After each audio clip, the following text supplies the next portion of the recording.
தினமும் சிவபெருமானை நினைத்து திருநீறு பூசுகின்ற சிவ அடியாரா நீங்கள் இருக்கீங்க அப்படின்னா உன்னை நல்லா புரிஞ்சுங்க. இறைவனுடைய அருள் உங்களுக்கு பரிபூர்ணமாக கிடைத்து கொண்டிருக்கிறது என்று அர்த்தம். இதை நான் சொல்லலை, மணிவாசகர் திருவாசகத்தில் அச்சோபதியத்தில் ரொம்ப தெளிவாக சொல்லியிருக்கிறார். மண் அதனில் பிறந்தெய்த்து மாண்டு விழ கடவேனை.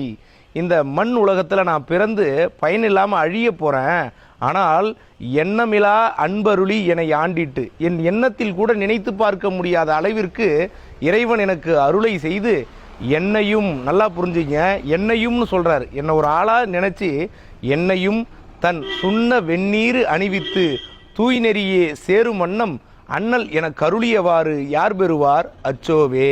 என்னை ஒரு ஆளாக நினைத்து அவனுடைய திருநீரை பூச வைத்து இதுதான் பக்தி நெறி என்று எனக்கு அறிவித்து அவன் திருவடிகளை சேரும் பாக்கியத்தை கொடுத்தார் எம்பெருமான் சிவபெருமான் என்பதை மணிவாசகர் அழகாக சொல்லியிருக்கிறார்.